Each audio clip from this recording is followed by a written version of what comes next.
എളുപ്പത്തിലുള്ള ദർശനത്തെക്കുറിച്ചാണ്. ഇത്രമാത്രം തിരക്കുള്ള സമയത്ത് എങ്ങനെ എളുപ്പത്തിൽ ദർശനം നടത്താമെന്ന് ഓരോ ഭക്തജനങ്ങളുടെയും മനസ്സിലൂടെ കടന്നു പോകുന്ന കാര്യമാണ്. തീർച്ചയായും അതിനുള്ള സംവിധാനം ക്ഷേത്രത്തിലുണ്ട്. പക്ഷേ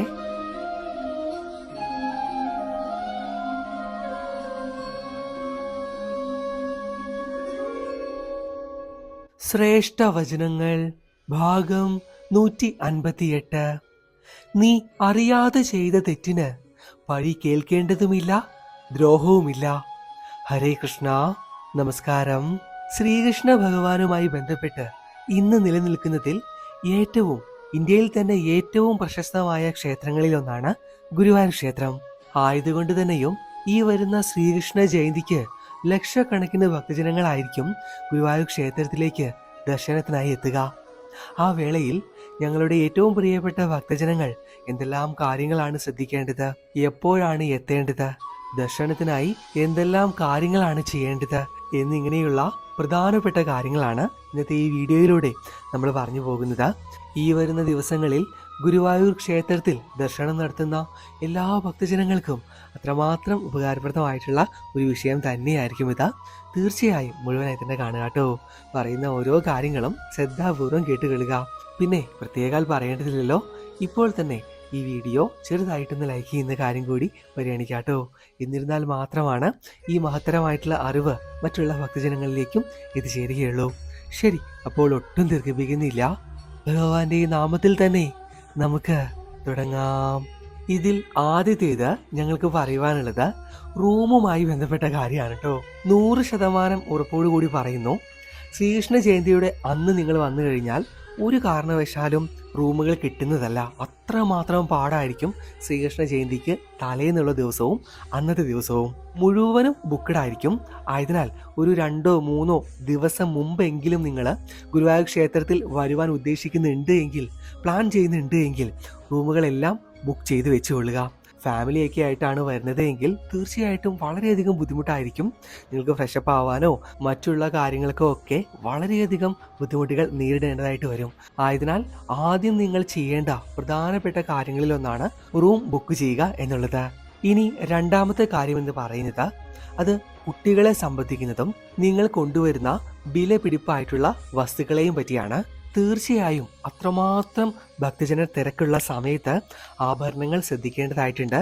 എല്ലാ പ്രാവശ്യവും, അതിപ്പോൾ ഗുരുവായൂർ ഏകാദശി സമയത്താണെങ്കിലും ഉത്സവ സമയത്താണെങ്കിലും ഈ പറഞ്ഞ ഏറ്റവും പ്രധാനപ്പെട്ട ശ്രീകൃഷ്ണ ജയന്തി പോലെയുള്ള വിശേഷപ്പെട്ട ദിവസങ്ങളിൽ ആഭരണങ്ങൾ കഴിവതും നിങ്ങൾ റൂമിൽ ഊരി വെച്ചിട്ട് വരുവാനായി ശ്രദ്ധിക്കുക. ഇനിയിപ്പോൾ കൊണ്ടുവരുന്നുണ്ട് എങ്കിൽ, ഇട്ടുകൊണ്ട് വരുന്നുണ്ട് എങ്കിൽ തീർച്ചയായും ഒരു കണ്ണ് എന്തായാലും ആഭരണത്തിൽ ഉണ്ടായിരിക്കണം.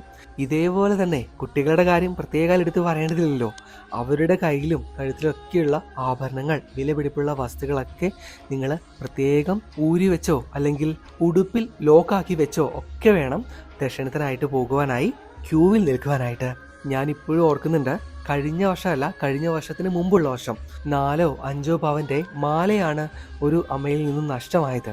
ഇതേപോലെ നമ്മൾ അറിയപ്പെടാത്ത വിലപിടിപ്പുള്ള വസ്തുക്കൾ നഷ്ടപ്പെട്ട എത്രയെത്ര ഭക്തജനങ്ങളായിരിക്കും ഉണ്ടാവുക. അത്രയധികം സന്തോഷത്തോടെ ഭഗവാന്റെ പിറന്നാൾ ദിവസം കണ്ണനെ കാണുവാൻ വരുന്ന ഭക്തജനങ്ങൾക്ക് ഇതേപോലെയുള്ള ദുരനുഭവങ്ങൾ ഉണ്ടാവുകയാണ് എങ്കിൽ എത്രമാത്രം സങ്കടകരമായിരിക്കും അത്. ഒന്ന് ആലോചിച്ച് നോക്കൂ. സന്തോഷത്തോടെ വന്നിട്ട് നമ്മൾ വളരെയധികം ദുഃഖത്തോടെ മടങ്ങുന്നതായിട്ടുള്ള അവസ്ഥ, അത് എത്രമാത്രം ഖേദകരമായിരിക്കും. പിന്നെ ഒരിക്കലും നമുക്ക് അവിടെയുള്ളവരെ കുറ്റപ്പെടുത്തിയിട്ട് കാര്യമില്ല. അത്രമാത്രം ജനസാഗരം വരുന്ന സ്ഥലമാണ്. നിയന്ത്രിക്കുന്നതിന് ഒരു പരിധിയുണ്ട്. അതുകൊണ്ട് തന്നെയും നമ്മുടെ സ്വത്തുക്കൾ നമ്മൾ തന്നെ സംരക്ഷിക്കാട്ടോ. പിന്നെ ആഭരണങ്ങളൊക്കെയും നഷ്ടപ്പെടുന്ന കാര്യം പറഞ്ഞപ്പോഴാണ് മറ്റൊരു കാര്യം ഓർത്തത്.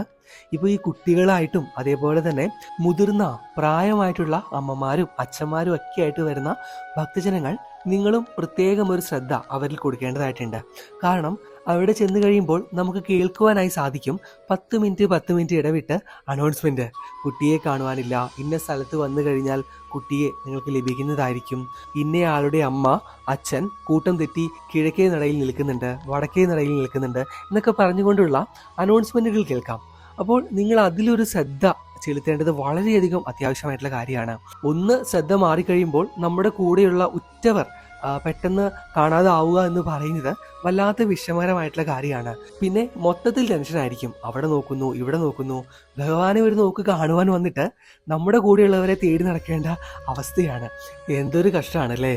അപ്പോൾ ആ കാര്യത്തിൽ കൂടി ഒരു ശ്രദ്ധ ഞങ്ങളുടെ ഏറ്റവും പ്രിയപ്പെട്ട ഭക്തജനങ്ങൾ ചെലുത്തുന്നത് വളരെയധികം നല്ലതാണ്. ഇനി നാലാമതായിട്ട് എന്താ പറയുക, വഴിപാടുകളെ കുറിച്ച് നമുക്ക് സംസാരിക്കാം. അന്നത്തെ ദിവസം വഴിപാട് കൗണ്ടറിൽ നല്ല തിരക്കുണ്ടാവും. ദർശനത്തിന് നിൽക്കുമ്പോഴുള്ള ക്യൂ ഉണ്ടല്ലോ, അതേപോലെ തന്നെ ക്യൂ ഉണ്ടാവും വഴിപാട് കൗണ്ടറിലും. മണിക്കൂറുകളോളം ചിലപ്പോൾ വഴിപാട് കൗണ്ടറിൽ നിൽക്കേണ്ടതായിട്ട് വരും. ചിലപ്പോൾ ഉച്ച കഴിഞ്ഞ് വഴിപാട് കൗണ്ടറിലൊക്കെയും തിരക്ക് കുറയുവാൻ സാധ്യതയുണ്ട്. അപ്പോൾ നിങ്ങൾ എന്താ ചെയ്യേണ്ടത്? തലേ ദിവസമോ അതിനു മുമ്പോ ഒക്കെയാണ് വരുന്നത് എങ്കിൽ അന്ന് ശ്രീകൃഷ്ണ ജയന്തിയുടെ അന്ന് ചെയ്യാതെ തലേ ദിവസം ഇന്ന വഴിപാടുകൾ മുൻകൂർ ചീട്ടാക്കുന്നതാണ് ഏറ്റവും നല്ലത്. അപ്പോൾ പിന്നെ വഴിപാട് കൗണ്ടറിൽ നിൽക്കുന്ന ആ സമയം നമുക്ക് ദർശന സമയത്തിൽ ലാഭിക്കുവാനായിട്ട് സാധിക്കും. അതിനേക്കാൾ ഉപരി പ്രായമായിട്ടുള്ളവർക്കൊക്കെ ആണെങ്കിൽ നല്ല ബുദ്ധിമുട്ടായിരിക്കും. ഇവിടെ മണിക്കൂറുകളോളം നിൽക്കുന്നു, അത് കഴിഞ്ഞ് ദർശന സമയത്ത് നിൽക്കുന്നു. അവര് മര്യാദയ്ക്ക് മരുന്നുകൾ പോലും കഴിച്ചിട്ടുണ്ടാവില്ല, ഭക്ഷണം പോലും കഴിച്ചിട്ടുണ്ടാവില്ല.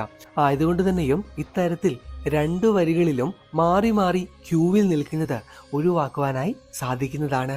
മരുന്നിന്റെ കാര്യം പറഞ്ഞപ്പോൾ പ്രായമായിട്ടുള്ളവർ ഒരു കുപ്പി വെള്ളമോ നിങ്ങൾക്ക് ആ സമയത്ത് കഴിക്കേണ്ട പ്രധാനപ്പെട്ട മരുന്നുകളോ ഒക്കെ കയ്യിൽ കരുതി വേണം ക്യൂവിൽ നിൽക്കുവാനായി. എല്ലാം നല്ലതിന് വേണ്ടിയാണ്. പക്ഷെ നമ്മൾ ചെയ്യേണ്ട കാര്യം നമ്മൾ ചെയ്യണം. അല്ലാതെ എല്ലാം ഭഗവാന് സമർപ്പിച്ചുകൊണ്ട് ഒന്നും ചെയ്യാതെ ഇരുന്നു കഴിഞ്ഞാൽ തീർച്ചയായും ക്യൂവിൽ തലകറങ്ങി വീഴുവാനുള്ള സാഹചര്യം ഉണ്ടാവുക തന്നെ ചെയ്യൂട്ടോ. അപ്പോൾ ആ കാര്യം പ്രത്യേകം ശ്രദ്ധിക്കുക. ഇനി ആറാമതായിട്ട് പറയുവാനുള്ള കാര്യം എളുപ്പത്തിലുള്ള ദർശനത്തെക്കുറിച്ചാണ്. ഇത്രമാത്രം തിരക്കുള്ള സമയത്ത് എങ്ങനെ എളുപ്പത്തിൽ ദർശനം നടത്താമെന്ന് ഓരോ ഭക്തജനങ്ങളുടെയും മനസ്സിലൂടെ കടന്നു പോകുന്ന കാര്യമാണ്.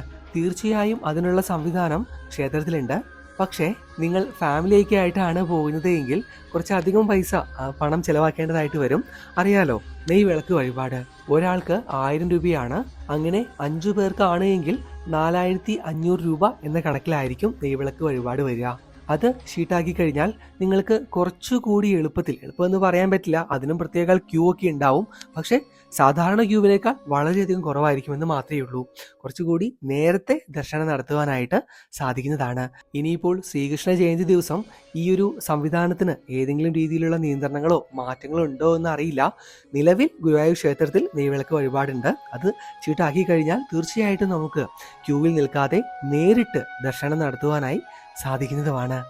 ശരി, അപ്പോൾ ഇത്രയും കാര്യങ്ങൾ മാത്രമാണ് കേട്ടോ ഇന്നത്തെ ഈ വീഡിയോയിലൂടെ ഞങ്ങളുടെ ഏറ്റവും പ്രിയപ്പെട്ട ഗുരുവായൂരപ്പ ഭക്തരോടായിട്ട് പറയുവാനുള്ളത്. എല്ലാവരും മഹാക്ഷേത്രങ്ങളിലൊക്കെ പോകുമ്പോൾ, തിരക്കുള്ള ക്ഷേത്രങ്ങളിലൊക്കെ പോകുമ്പോൾ സ്വയമേവ ശ്രദ്ധിക്കുക. നമുക്ക് നമ്മൾ മാത്രമേ ഉള്ളൂ, പിന്നെ ഭഗവാനും. അപ്പോൾ പാതി നമ്മൾ ചെയ്യുക, ബാക്കി അവിടെ നിന്ന് ചെയ്തു കൊള്ളും. ഇന്നത്തെ ഈ വിഷയം അത്രമാത്രം നിങ്ങൾക്ക് ഉപകാരപ്രദമായിട്ടുണ്ട് എങ്കിൽ തീർച്ചയായും താഴെ കമൻറ്റിൽ എഴുതുവാൻ മടിക്കരുത്. അതിനൊരു മടിയും കാണിക്കേണ്ടതില്ല.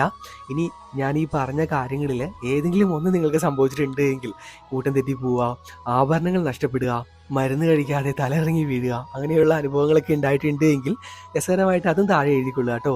ആഭരണങ്ങൾ നഷ്ടപ്പെടുക എന്ന് പറയുന്നത് രസകരമായിട്ടുള്ള കാര്യമല്ല, നല്ല ഖേദകരമായിട്ടുള്ള കാര്യമാണ്. എങ്കിൽ പോലും നിങ്ങളുടെ അനുഭവം തീർച്ചയായും താഴെ എഴുതുക.